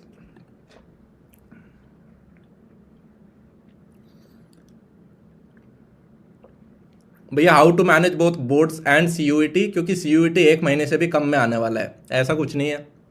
पहली बात तो सीयूईटी का पेपर जुलाई फर्स्ट वीक में प्रेडिक्ट किया जा रहा है। ठीक है, तो आप फर्स्ट वीक ऑफ जुलाई के हिसाब से अपना तैयारी करो। किसी ने मेरे को बोला 10 जुलाई डेट आ गई है, मेरे को अभी श्योर नहीं है, इसलिए फर्स्ट वीक ऑफ जुलाई के हिसाब से प्रिपेयर करो। और बोर्ड्स की जो तैयारी कर रहे हो, फिजिक्स केमिस्ट्री मैथ्स, ये तो आपके डोमेन सब्जेक्ट्स हैं, वैसे ही पढ़ने हैं। अरे हाँ या ना? और सभी बच्चों के पास बराबर टाइम बचा हुआ है, ऐसा तो है नहीं कोई साल की शुरुआत से जीके या करंट अफेयर्स पढ़ रहा था या मैथमेटिकल रीजनिंग एप्टीट्यूड पेपर पढ़ रहा था, तो बराबर सेम प्लेइंग ग्राउंड है। तो टेंशन नहीं लेनी, बस अपने आप से एक देखो कि क्या मैं हर दिन 8-10 घंटे की लगा के बैठ के पढ़ रहूँगा, ठीक है, और एकदम जल्दी स्टार्ट हो जाएंगी फिर आपकी यहाँ पे चीज़ें। लेवल प्लेइंग ग्राउंड है, जब भी लेवल प्लेइंग ग्राउंड है, ना ज़्यादा सिलेबस से डरो ना ज़्यादा अटेम्प्ट से डरो। ठीक है, क्योंकि सबके लिए हैं वो चीज़ें। बस ये है कि मान लो जैसे अगर आपको, अब मेरे को एक डर लग रहा है इस CUET एग्ज़ाम में, ठीक है, कि कुछ बच्चे होते थे जो कि मान लो PCM विद कंप्यूटर साइंस है, कि 5वां सब्जेक्ट कंप्यूटर साइंस है, पर वो बच्चा जाके दिल्ली यूनिवर्सिटी में कल को इकोनॉमिक ऑनर्स पढ़ना चाहता है, तो पहले तो वो बच्चा कर लेता था।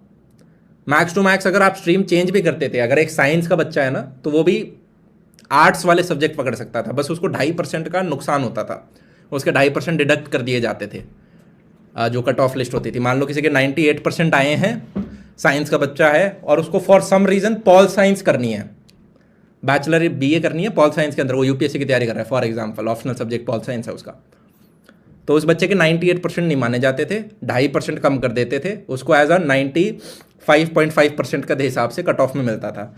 पर अब अगर कोई बच्चा है उसको ये चीज़ करनी है, तो क्या उसको अपना डोमेन सब्जेक्ट पॉल साइंस लेना पड़ेगा? ये एक बड़ा क्वेश्चन है जिसका मुझे आंसर नहीं पता। या जैसे हायर पैकेजेस हमारे इकोनॉमिक ऑनर्स में होते हैं, कि जिन बच्चों ने इकोनॉमिक ऑनर्स ले रखा होता है, या BSc स्टार्ट्स वगैरह ले रखा होता है, ये सारी चीज़ें होती हैं, ठीक है। BSc कंप्यूटर साइंस के भी ठीक पैकेजेस हैं। तो क्या मान लो उसका 5वां सब्जेक्ट कोई और था, फिजिकल एजुकेशन था, अब फिजिकल एजुकेशन वाला बच्चा इकोनॉमिक ऑनर्स में एडमिशन ले सकता है अगर उसने इकोनॉमिक्स पूरे साल नहीं पढ़ी, उसका डोमेन सब्जेक्ट इकोनॉमिक्स नहीं है, तो क्या वो अब 3 महीने में बैठ के इकोनॉमिक्स पढ़े? ये मेरे लिए एक बड़ा डाउट है जिसका सॉल्यूशन अभी तक मेरे को नहीं पता है। राइट, ये हुआ ना तो काफ़ी बच्चों को है ना एज मिलेगा, कुछ को नहीं मिलेगा। मान लो किसी के इकोनॉमिक्स थी पहले से, या किसी को कंप्यूटर साइंस लेनी है, उसका 5th सब्जेक्ट है, कुछ बच्चे हैं 5th सब्जेक्ट फिजिकल एजुकेशन ले लेते हैं, म्यूज़िक आर्ट्स जैसी चीज़ें ले लेते हैं। अब म्यूज़िक आर्ट्स में वो बैचलर्स करेंगे ऐसा तो ज़रूरी है नहीं, या फिजिकल एजुकेशन में बैचलर्स करें, ऐसे बहुत कम बच्चे होते हैं। समझ रहे हो क्या कह रहा हूँ? और कॉलेज ने कह दिया हिंदू में इकोनॉमिक ऑनर्स तभी मिलेगी अगर आपका एक डोमेन सब्जेक्ट इकोनॉमिक्स है, तो डरने वाली बात है उन बच्चों को।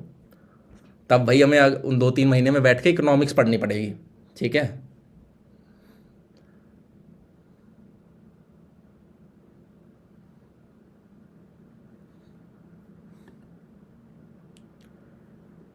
भैया माइंड दूसरी चीज़ों में स्टक हो रहा है बार बार, पास्ट के कुछ अलग मोमेंट्स याद आ रहे हैं, मैं कंसंट्रेट करना चाहता हूँ, कोशिश भी कर रहा हूँ, बट मेरे से नहीं हो पा रहा है, कुछ बताइए।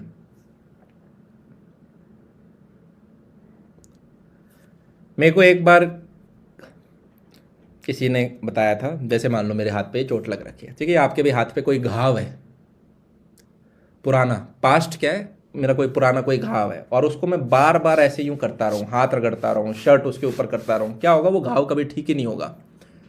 तो अगर आप अपनी पुराने फेलियर्स, पुरानी बैड मेमोरीज, ठीक है, इन लम्हों के बारे में अगर आप सोचते जाओगे तो कैसे रिकवर करोगे, मूव ऑन कैसे करोगे? लाइफ में ये ज़रूरी होता है भाई।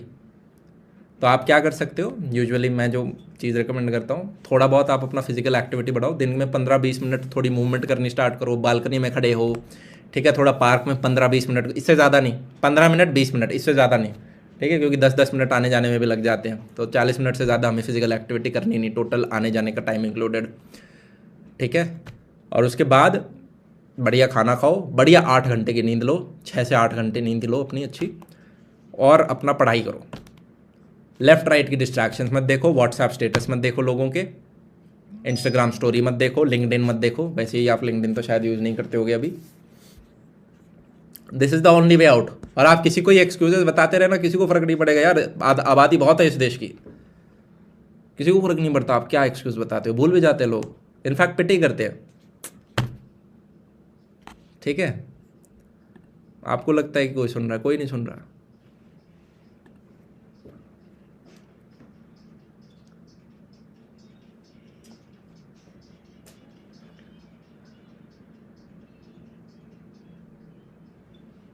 भैया कंसंट्रेशन के साथ पढ़ाई नहीं हो पा रही, खासकर फिजिक्स में थोड़ी परेशानी आ रही है, फिजिकल इनऑर्गेनिक में भी परेशानी आ रही है, सारे सब्जेक्ट तो बता दिए, केमिस्ट्री में परेशानी आ रही है, किस में नहीं आ रही फिर? इनकी वजह से थोड़ी टेंशन हो रही है, बढ़ रही है। भाई टेंशन मत लो, ओवर थिंकिंग मत करो, बैठ के पढ़ो, बैठ के घिसो, पन्ने लिखो, पन्ने भरो, सारी चीज़ अपने आप कम होंगी। आप दिन के अगर अच्छे से 8-10 घंटे पढ़ने लग गए, mark my word, with in 5 days you will feel very good about your self. आपको यूँ लगेगा मैं अपना 100% दे रहा हूँ। चीज़ समझ में आ रही है भाई? 5 दिन पढ़ के तो देखो, you will feel very good about your self, very good, right. Tension इसलिए क्योंकि आपको पता है पढ़ना है पर नहीं पढ़ रहे हो तो स्ट्रेस बढ़ता है। ये स्ट्रेस की डेफिनेशन है। आप जो काम कर सकते हो वो नहीं करते हो तो स्ट्रेस आता है, राइट। डोंट वरी यार, कर लेगा, हैं? क्यों नहीं कर लेगा? सबके 2 हाथ 2 पैर 2 कान सब कुछ वही है। क्यों नहीं कर लेंगे? क्यों नहीं कर लेंगे? क्या नहीं है आपके पास? क्या लेक्चर नहीं है? क्या रिसोर्स नहीं है? क्यों नहीं कर लोगे? क्या इंटरनेट नहीं है, मोबाइल नहीं है, क्या नहीं है? क्यों नहीं कर लोगे? जरूर करेंगे। देखो यार, कोई टेस्ट सीरीज स्टार्ट नहीं होगी, पहले बता रहा हूं मैं, कोई टेस्ट सीरीज स्टार्ट नहीं होगी। ये सब्जेक्टिव बेस्ड पेपर है। इसके अंदर प्रीवियस ईयर क्वेश्चंस लगाओ और सैंपल पेपर करो, बस। कोई टेस्ट सीरीज नहीं होगी। मैं अपनी तरफ से फालतू 20 क्वेश्चन और दे दूं, क्या फायदा है उसका? बहुत सारे रिसोर्सेज पढ़ने से नंबर ज़्यादा आते हैं क्या? जब पता है हमें ये लिमिटेड रिसोर्स पढ़नी है, नोट्स, एनसीईआरटी, पीवाईक्यू, थोड़े से सैंपल पेपर, हो गया खत्म।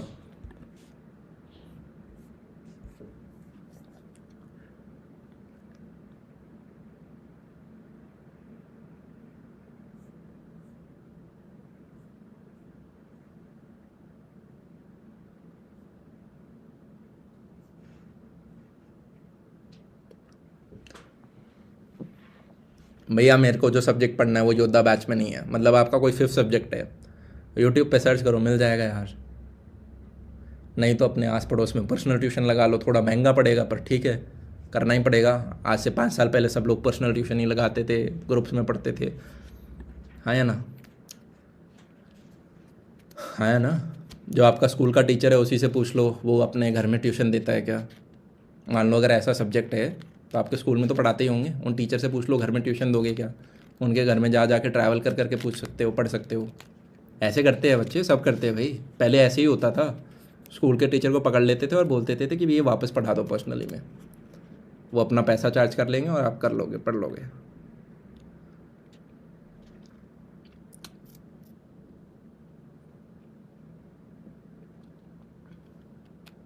भैया कैसे मैनेज करूँ? बोर्ड भी दे रहा हूँ, एनडीए भी दे रहा हूँ, जेई भी दे रहा हूँ, सब दे लो। आपको डिसाइड करना पड़ेगा प्रायोरिटी 1 क्या है, प्रायोरिटी 2 क्या है और प्रायोरिटी 3 क्या है। और प्रायोरिटी 1 को जाएगा मेजॉरिटी टाइम, और प्रायोरिटी 2-3 तो फॉर्मेलिटी है। चीज़ समझ में आ रही है आपको मैं क्या कह रहा हूँ? आप तीनों अच्छे से नहीं दे सकते, आप सिर्फ एक ही अच्छे से दे सकते हो। अब ये आपको देखना है कि आप कौन सा अच्छे से देख सकते हो या कौन सा आपके लिए बेहतरीन रहेगा। क्या आपके पास सफिशिएंट टाइम है उस चीज़ के लिए? नहीं, तीनों तो नहीं कर सकते, ठीक है। 2 फिर भी हो जाते हैं कि कोई बच्चा जेई की तैयारी कर रहा है, उसकी बहुत अच्छी तैयारी है तो वो बोर्ड में भी अच्छे नंबर ले आता है, वो ट्रू है, ठीक है। तीनों में थोड़ा दिक्कत हो जाता है कि किस किस के पीवाईक्यू करोगे, क्या क्या पढ़ोगे। भैया can you tell us a good time table? दिन में 2 सब्जेक्ट पढ़ो भाई, जैसे आपकी क्लासेस होती है, ठीक है। एक को मेजर सब्जेक्ट बना लो, एक को माइनर बना लो, एक को 6 घंटे पढ़ लो, एक को 4 घंटे पढ़ लो। रात को सोने से पहले इंग्लिश पढ़ लो। This is the best time table for board examinations. That's it. दिन में 4 घंटे की आपकी क्लास होती है, 6 घंटे की सेल्फ स्टडी। जितने घंटे की क्लास हो उसका 1.5 टाइम्स सेल्फ स्टडी होना चाहिए। 4 घंटे की क्लास होती है तो 6 घंटे की सेल्फ स्टडी, खत्म। 10 घंटे की पढ़ाई करनी है हमें। भैया what to do when even after reading properly I forget whatever? भाई रीड करने से किसी को याद नहीं होता यार, ऐसी शक्तियाँ किसी के पास नहीं है सिवाय रोबोट के चिट्ठी के अलावा, ठीक है। आपको जो पढ़ रहे हो पहले तो समझना होता है टीचर ने पढ़ाया क्या, वहाँ से समझ में आ गया। अब जो नोट्स दिए हैं या तो उन नोट्स को पढ़ते पढ़ते साथ में लिखो, सिर्फ रीड नहीं करना, लिखो। और फिर हम 3 से 4 बार पढ़ते हैं। और उसके बाद जो आपको शॉर्ट नोट्स दे रखे हैं ना, उनको है क्या, हर एक चैप्टर है, जैसे इंटीग्रेशन हो गया उसको हमने 6 भागों में बांट दिया कि चैप्टर में ये 6 चीज़ें हैं, या कोऑर्डिनेशन केमिस्ट्री है, इसके अंदर ये 7 चीज़ें इंपॉर्टेंट है, 7 मेन हेडिंग है। तो आपको दिमाग में होना चाहिए, पहला यार ये पढ़ाया था, दूसरा ये पढ़ाया था, तीसरा ये पढ़ाया था टॉपिक, चौथा टॉपिक ये था, इसके अंदर ये 2 बाइफर्केशन थे, पांचवा ये था, यहाँ पे एक डायग्राम था, छठा ये था, यहाँ पे ये चीज़ें इस प्रकार से करते थे। आपको वो चीज़ें रटी हुई हों, कोर्स फ्लो पूरा रटा हुआ हो, लेक्चर रटा हुआ हो, ठीक है। तो the strongest way to memorize something is recalling. Recalling समझ में आ रही है? अरे यार इस चैप्टर में सबसे पहले क्या था, ये टॉपिक था, इसके अंदर 2 क्वेश्चन कराए थे सर ने, फिर ये वाली चीज़ थी, अच्छा ये फॉर्मूला क्या था, ये फॉर्मूला ये था, और आप रिकॉल कर रहे हो तो साथ साथ में लिख भी लो उस चीज़ को।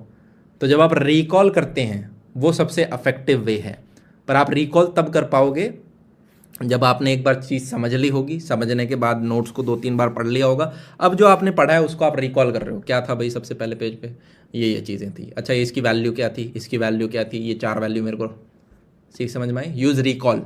वो बच्चे मत बनना जो देखे जा रहा है दूसरी जगह टेपे जा रहा है, देखे जा रहा है टेपे जा रहा है, देखे जा रहा है टेपे जा रहा है। रिकॉल तो करो। भैया मुझे समझ नहीं आ रहा है कि मेरा क्लियर हो पाएगा या नहीं, दिमाग में बहुत ज़्यादा कन्फ्यूजन है।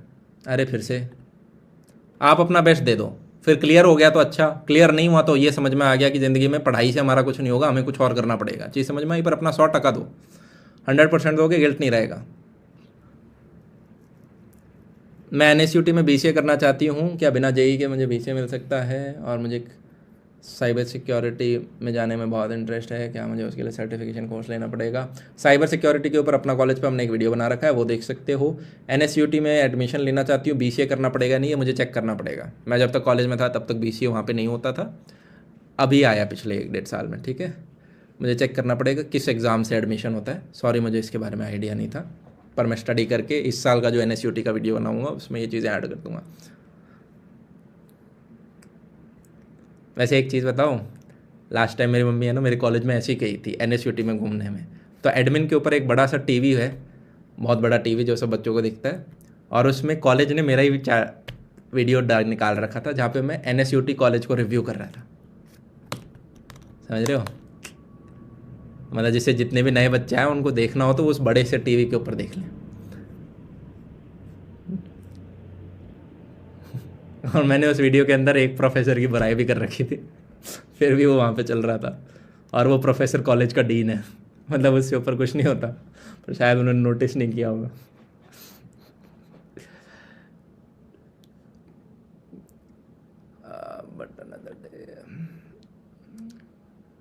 भैया मैथ्स के अंदर मिसलेनियस एक्सरसाइज से क्वेश्चन आएंगे, बिल्कुल आएंगे, पक्का आएंगे भाई। मैथ्स के अंदर मिसलेनियस बहुत इंपॉर्टेंट है, फिजिक्स के अंदर फिर भी आप एक बार छोड़ सकते हो, मैथ्स के अंदर तो इंपॉर्टेंट है।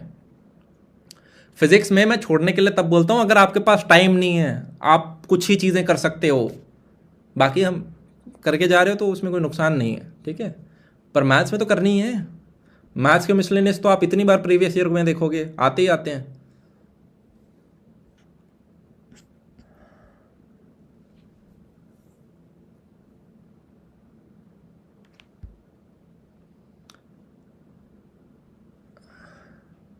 भैया मुझे एक क्लास को ख़त्म करने में 5 घंटे लग जाते हैं, because I right notes with class and I join the batch on. भाई 2 घंटे की क्लास को करने में 5 घंटे लग रहे हैं आपको, हैं? ऐसे मत करो भाई, क्या सुंदर सुंदर हीरे मोती तुला के नोट्स तो नहीं बना रहे हो। What you can do is live attend करने की कोशिश करो क्लास, बजाय कि रिकॉर्डेड फॉर्मेट में देखने के। जब टीचर लाइव पढ़ाता है ना, देखो अगर आप, कुछ बच्चे होते हैं जो कि रिकॉर्डेड इसलिए देखते हैं जिससे कि 2 घंटे का लेक्चर वो फास्ट करके 1.5 घंटे 1 घंटे में कर ले, 1.5x 2x पे लगाते हैं और दबा के पढ़ देते हैं, और उसके बाद नोट्स निकाल के उसको रिवाइज कर लेते हैं जल्दी जल्दी। पर अगर आप लाइव से भी धीरे जा रहे हो तो फिर लाइव ही क्लास अटेंड करो, उसको रिकॉर्डेड में पॉज मार मार के लंबा खींच खींच के मत पढ़ो, क्योंकि वो फ़ायदा नहीं कर रहा है। आप लाइव क्लास ही अटेंड करो। चीज़ समझ में आ गई? और जो नोट्स हैं वो खुद मत बनाओ यार, जब बने बनाए हैं। केमिस्ट्री के सारे नोट्स अवेलेबल हैं, फिजिक्स के सारे नोट्स अवेलेबल हैं, क्यों ड्राइंग बनानी है अभी आपको? अगर आपको अपने हाथ से लिखना है तो रफ में लिखो ना, तेज़ लिख पाओगे। बने बनाए नोट्स उन्हें रफ में लिख लिख के पढ़ लो।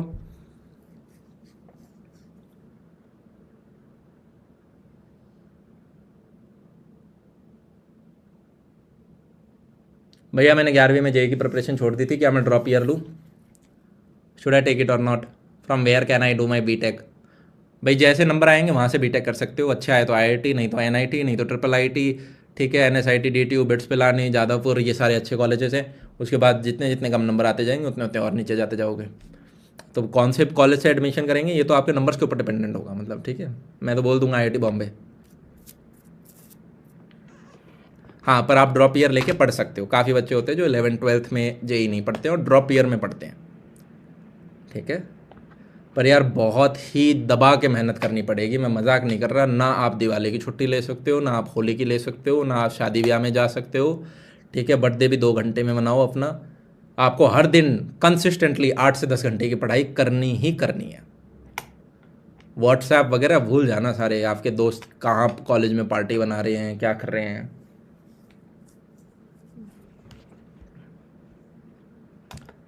स्पर्श गुप्ता वो हम यूट्यूब के ऊपर करा रहे हैं, इंग्लिश, आप वहाँ से पढ़ सकते हो।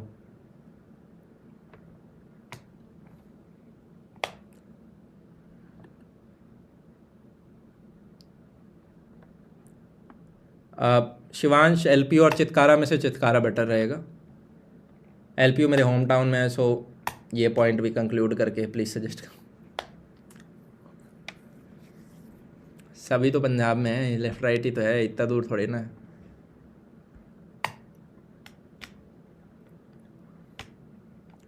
काफ़ी बार कॉलेज में आपको ये भी देखना होता है यार कि कितने बच्चे एडमिशन ले रहे हैं, समझ में आ रहा है।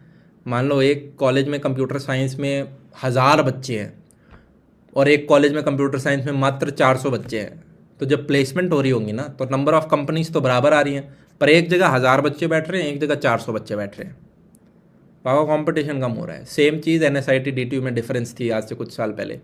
एनएसआईटी की कंप्यूटर साइंस में कम बच्चों की सीटें होती थी और डीटीयू में बहुत सारे बच्चों की सीटें होती थी और कंपनी सेम आती थी, वही 200-250 कंपनियाँ आनी है। तो एनएसयूटी में प्लेसमेंट लगना रिलेटिवली ईजियर होता था। डीटीयू में भी वही कंपनी आ रही है पर बच्चे ज़्यादा हैं। चीज़ समझ आ रही है मैं क्या कह रहा हूँ। तो कभी कभी वो भी देखना होता है।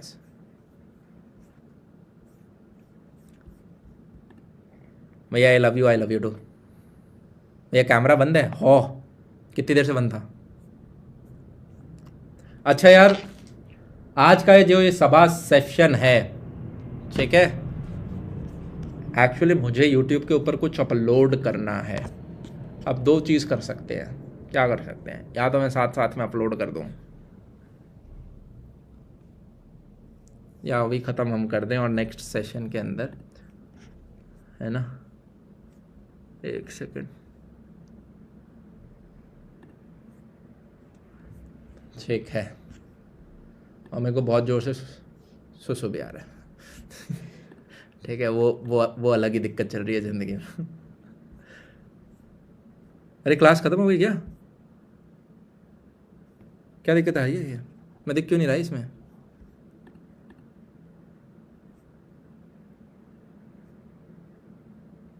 क्लास ख़त्म हो गई?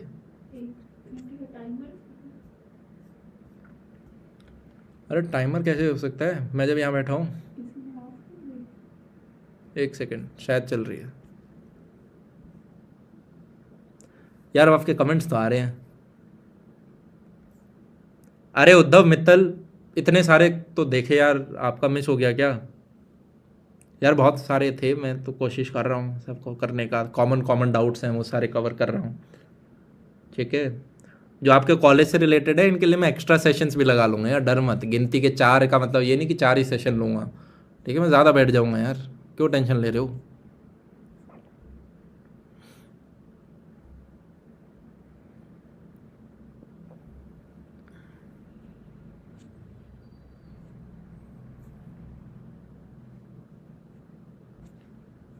ओके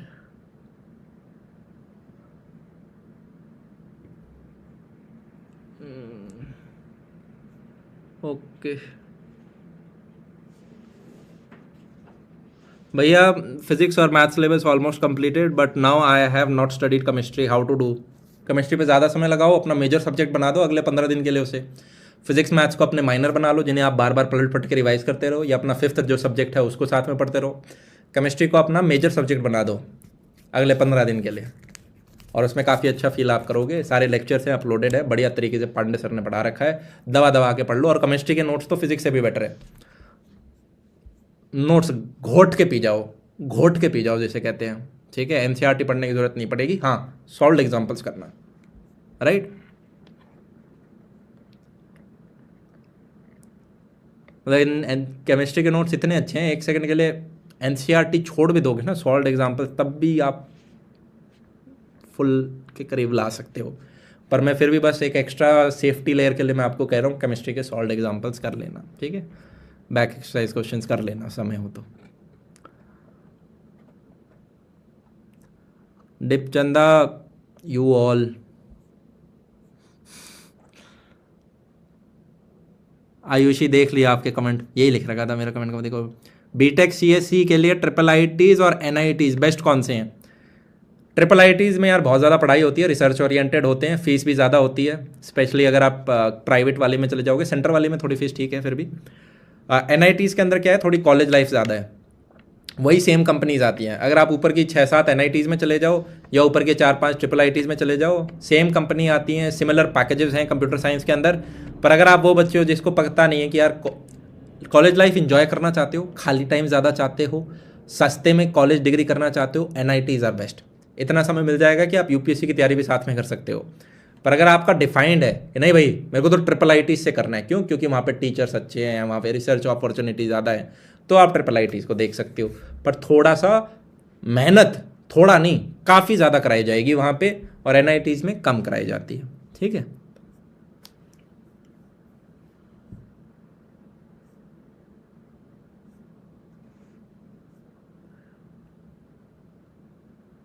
हाय निशांत भैया, मैंने आपके कितने लाइव सेशन किए पर जवाब में नहीं मिला, दूसरा सेशन है ये है। अरे यार ऐसा थोड़ा ना मैं जानबूझ के नहीं दे रहा, वो मैं एक बार में एक का ही आंसर मैं तो बोले ही जा रहा हूँ। आयु सिंगल, इन दोनों में से तो मेरे को एलपीयू ठीक लग रहा है, ठीक है। जो गाज़ियाबाद में इतना भी नहीं है, ये मेन मेन कैंपस नहीं है ये, राइट।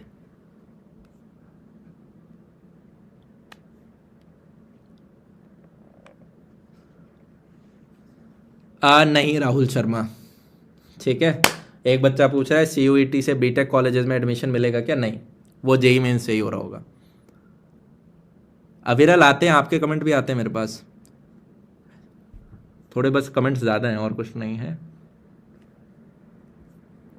यार कितने बजे सोता हूँ, मतलब मैं 12-1-2 बजे के बीच में सो जाऊँगा। अभी जैसे आपकी क्लास है, अभी थोड़ा कुछ काम करूँगा, एक वीडियो डालना है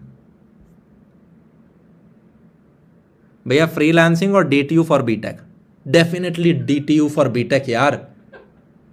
मतलब रूम में 2-1 बच्चे और हैं, उनको हंसी आ गई है आपका क्वेश्चन पढ़ के, समझ रहे हो। मतलब फ्रीलांसिंग और डीटीयू फॉर, अरे बीटेक वाला बच्चा है फ्रीलांसिंग नहीं कर सकता, और साथ में डीटीयू छोड़ोगे, आप डीटीयू छोड़ोगे भाई, घर में बहुत पैसा है तभी बोल सकता है ऐसी बात है तो।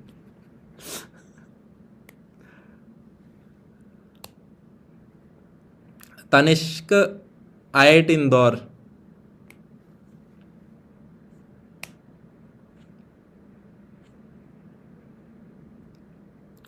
वो दूसरी एनआईटी आपने बताई है ना, वो उतनी टॉप 10 में नहीं आती है, ठीक है। और वहाँ पे आप आईआईटी इंदौर है, हाँ वो भी एक न्यू आईआईटी है, पर आपके पास आईआईटी का टैग आ जाता है, और वो ज़िंदगी में बहुत जगह हेल्प कर देता है, ठीक है। उस चीज़ को वज़न देना।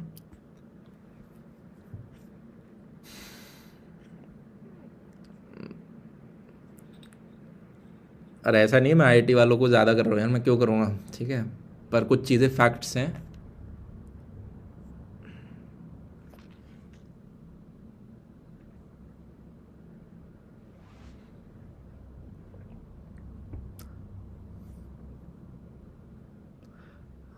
राहुल गोयल, मेरे को कोर्स भी बताओ यार, सिर्फ कॉलेज नाम मत बताओ, थोड़ा सा और स्पेसिफिक हो। पहला जो आपका कॉलेज है ना, उसमें बहुत ही ज़्यादा बच्चे हैं और बहुत ही बड़ा कैंपस है। दूसरा वाला है उसका भी गुड रेपुटेशन है, कोर्स का नाम भी बताओ साथ में। एनआईटी दिल्ली और डीटीयू, डीटीयू एनआईटी दिल्ली अभी अभी तो कैंपस बना है उसका, अभी तक तो ओल्ड कैंपस था। अच्छा कॉलेज है, देखो मैं गया भी था, बहुत प्यारे बच्चे हैं, सेमिनार लेके बढ़िया लगा था मुझे। पर डीटीयू ऊपर है, उससे काफ़ी ऊपर है अभी। एनआईटी रोड के लगा रैंक क्या होगा, अमंग IITs,